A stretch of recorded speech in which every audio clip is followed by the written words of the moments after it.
Christian parenting. Are you facing the challenge of single parenting? Join us for some encouragement today on Family Vision. Hi, my name is Ray Rienow. Welcome to Family Vision with my parents, Dr. Rob and Amy Rienow, strengthening families through practical, encouraging, and real conversations. Hello, Rob Rienow here with Visionary Family Ministries alongside my bride, Amy. Happy to be here with you today. We just celebrated Easter. Now, Christmas is a big one. I think for most families, it's a bigger celebration with the wonderful gifts, but Easter's the pinnacle of all our celebrations, the high point in our Christian year. It's the day we celebrate Jesus breaking out of the tomb, rising from the dead, conquering sin, death, and the devil. And we know there's still spiritual battles being fought, but the war is decided because of Easter. And it's because of what Jesus did for us through his death on the cross, his resurrection, that we can be forgiven of our sins and we can have a personal relationship with God through Jesus. Can I share one of my favorite Easter traditions for me, but I don't know how the kids feel about it as they get older, how I wake everyone up super early with the blasting worship music. And so but that's one of my favorite things to do on Easter. You do wake us up with blasting worship and I music. love it. It brings a tear to my eye. But as the kids get older, I don't know if they have the same enthusiasm. But anyway, it's one of my favorite things to do on Easter. Well, today we're going to focus on bringing encouragement for single parents. It's a personal issue for me. My parents divorced when I was 15. They had a rocky relationship. I remember the day they got divorced, spring of my sophomore year of high school. I remember the day that the papers were actually signed and selling our house and moving and then living with my mom and my brother as I finished high school. And we thought that it might be a good way to approach this topic today with a series of questions that we often receive from single parents when we are at our conferences, or they email them to us. And here's the first one. Question number 1.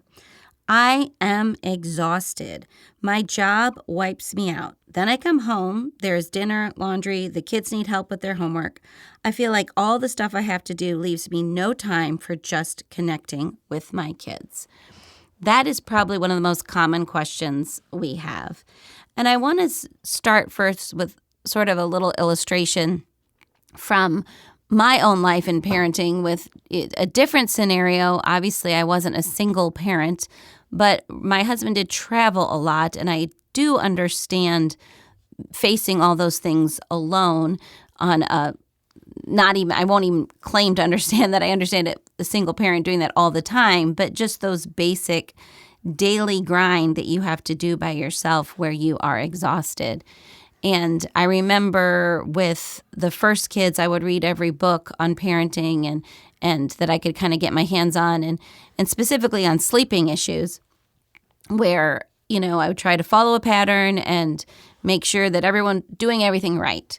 Well, when 4 kids probably in, I realized that the path of least resistance became the best path. And how I would define that would be what path would give the most number of people in this house the most amount of sleep. And whatever that path was, that was the path I was choosing.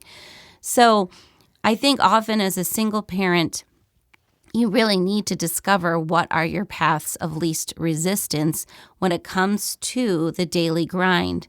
And understanding that you're not going to be able to successfully get all the laundry done or successfully get cooking done all the time, successfully help kids with your homework, is just not going to be possible to feel like you're succeeding on all of those fronts. So what causes the most peace in your home, starting with you, the single parent? What will make your life run the smoothest? So if you have a big homework night that you know is coming, what's the dinner plan that is going to make the most people happy, eat the most food, in the sense that it's okay if you have macaroni and cheese 3 times a week. That really is okay. And I often think there's so many things thrown at us as parents in general that we feel like we can't achieve these things. Well, that is magnified in a single parent household. That mindset, that sense of I can't do this and somehow I am damaging my kids, And so what would cause the most peace in your home so that you can have less stress? And what do you have to just say, okay, I'm not going to worry about laundry. I'm going to make sure we have enough of the clothes that we need to wear. And if there's a massive pile of laundry, and just to encourage you, I've never been able to accomplish my laundry task on any regular basis. So the point is, if you have this illusion that all these other homes are doing it perfectly, let me just tell you that's not true as well. That's a great way to say it. You're talking about being realistic about success. I mean, the way I would give encouragement to any parent, but especially a single parent, is to say success is impossible. And you're like, well, that doesn't sound very encouraging. Well, what I mean by that is that if you make a list of everything you've got to do in a given week or a given month, okay, everything with work, everything with the home, everything with the kids, everything with the yard, whatever, you make that list. Are you going to get done to the end of the week, the end of the month, and review your week, review your month, A+, A+, A+, A+, I did it all? Never. You're never going to come to an end of a week like that. So what that means is you've got to make some choices about what's going to get your best and what's going to get less than your best.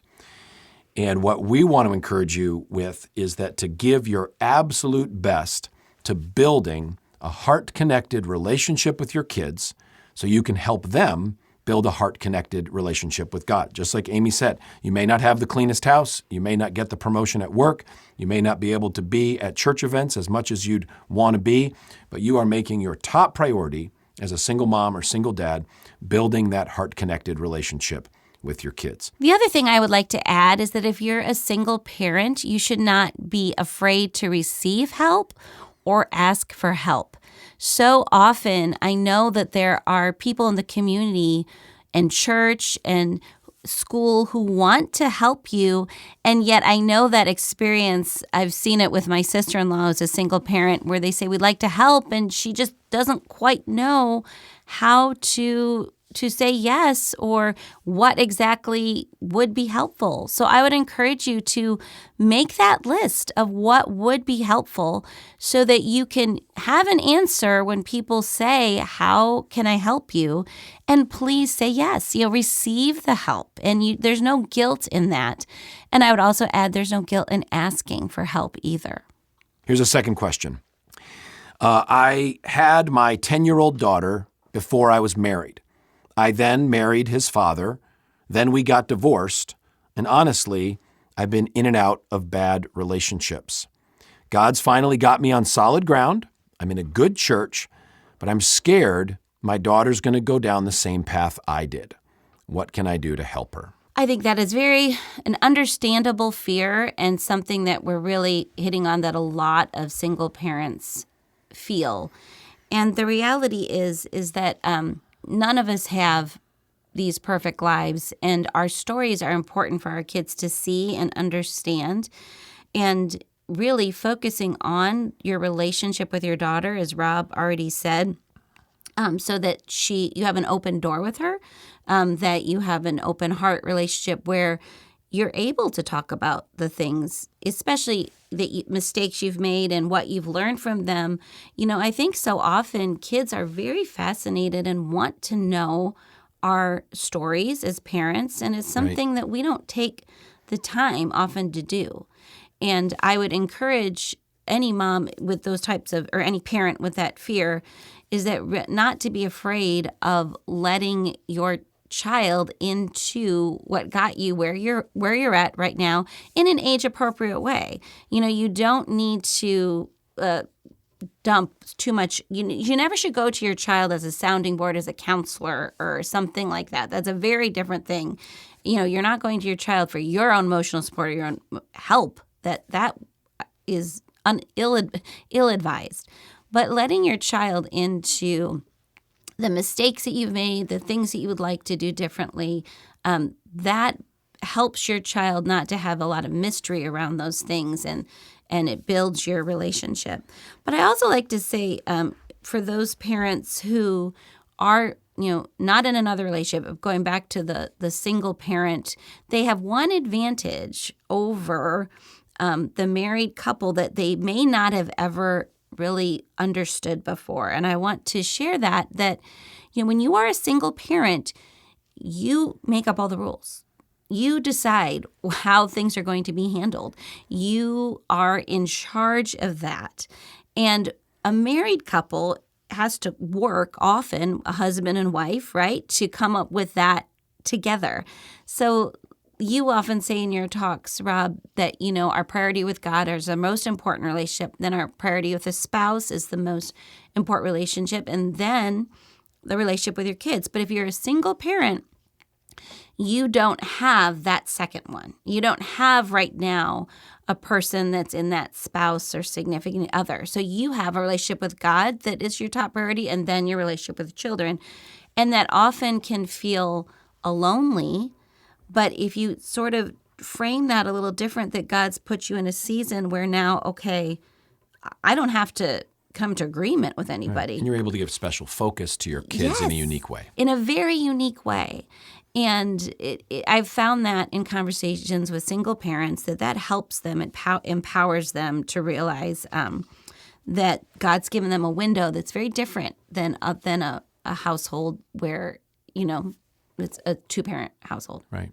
This question, they're really asking this concern, and they're burdened about, what the Bible talks about is like generational patterns or even generational curses, to say, hey, I had this brokenness and hurt in my life, and I don't want to see my child follow in these same footsteps. And Exodus chapter 20 talks about how sinful patterns can spread, right? From one, it says, to 3 and 4 generations. So in my situation, I came from a background of a lot of divorce in my family tree. Yes. And so some of these generational patterns need to be dealt with in prayer. So I remember my mom pulled my brother and me together. She talked to us about how divorce, unbiblical divorce, had spread through our family tree, and that we needed to pray. We need to go to God and say, God, we see this in our family tree. We confess it in our family tree. We want you to break this generational curse, this generational pattern in us. Give me and Mark lifelong Christian marriages. Amy, you were talking about being honest with your kids. I was reminded of Proverbs 23:27. Solomon says to his son, let your eyes observe my ways. In other words, son, I want you to look at my life. And then he goes on to talk to him about sexual things.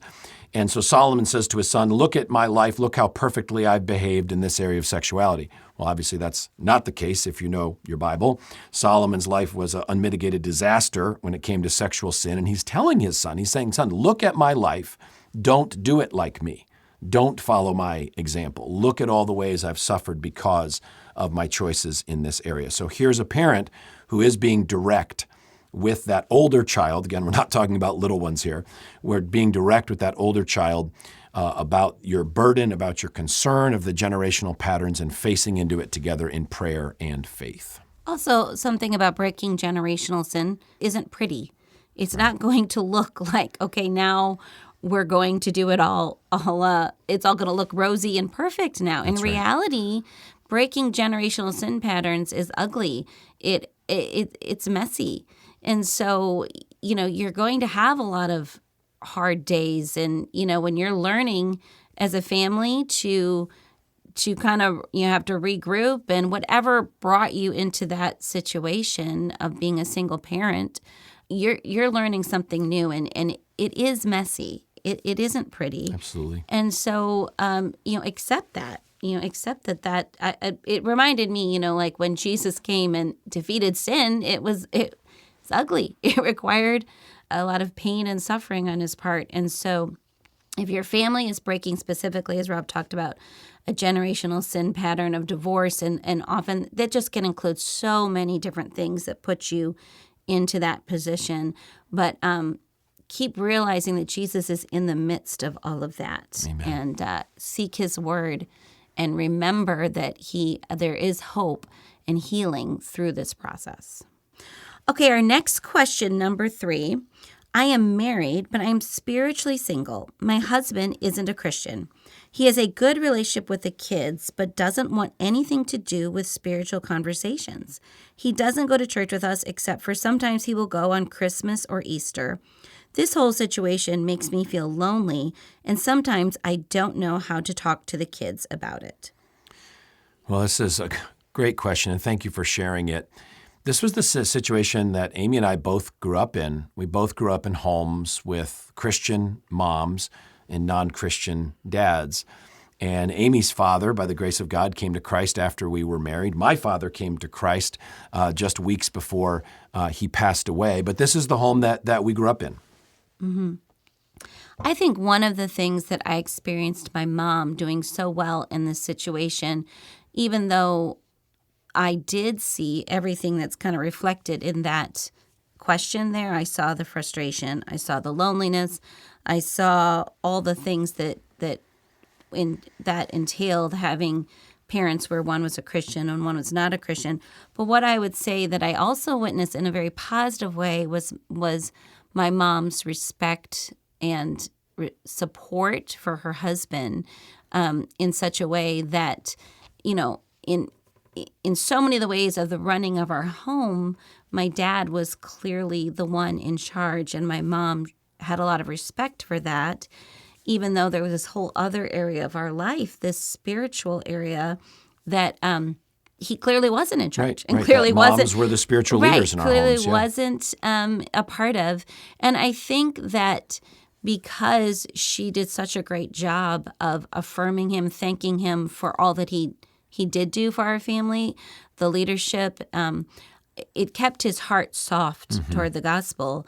And to be honest, I think he was really surprised to see all three of his children so embrace the Christian faith. I don't think he was expecting that in many ways because he was clearly in charge. I think that he thought that we might eventually think more like him than choose the faith that we were brought up in with my mom. So I would just encourage you, whether you're the husband or the wife in that situation, to be so aware of treating your spouse with respect and submitting one another in reverence of Christ. But, depends on husband or wife what that might look like. But that solid relationship is really important for your kids, and not letting the spiritual thing waylay you or, again, deceive you that you should treat your spouse negatively or, become more isolated with your kids so that you're this separate world. You want to be a family, even if you're not all on the same page spiritually. Yeah. Yeah. And this mom asked, part of her question was, I don't know how to talk to my kids about it. Mm-hmm. I remember a conversation with my mom that was very difficult but so important. It took a lot of courage for her to do this. But I was probably 13, 14 years old. And she had to say to me, son, me and your dad, as you know, we're on different pages with spiritual things. And you sort of have two paths laid out for you. You're a teenager. You're almost a man now. And you're going to have to make a choice at some point. There's a fork in the road. Are you going to follow the faith that I'm trying to pass to you, or are you going to follow your father's example? And he was a secularist and atheist and agnostic, and pick your term with all that. And when you have those teenage children, there is a lot of power in looking them in the eye in love. And it's not, to your point, Amy, it's not shaming this other parent or belittling this other parent, but it's just being direct with your children to say, look, I'm sorry you're in this situation. I'm sorry that you've got kind of two choices that are being presented to you, or two paths that your parents have before you. But the time's coming where you're going to need to really make a choice for yourself. I can't make the choice for you. Now, I, as the Christian parent, want you to follow Jesus. I want you to pray for your father or pray for your mother who doesn't know the Lord. I want you to follow Jesus with your whole life. But having that direct conversation, so powerful and so helpful. And we hope this conversation has encouraged you. Our ministry has a 5-part video Bible study called Encouragement for Single Parents. And we're giving away 10 digital access packages. So you can get all these videos and the workbook. This is available at our web store at visionaryfam.com.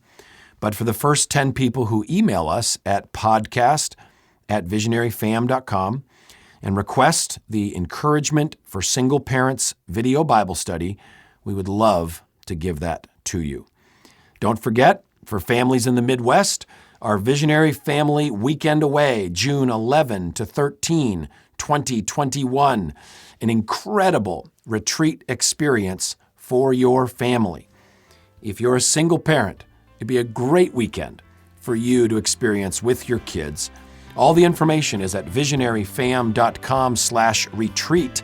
The deadline for registration is April 30th, so don't wait to get that info and get your family registered. And we look forward to our next time together here on Family Vision.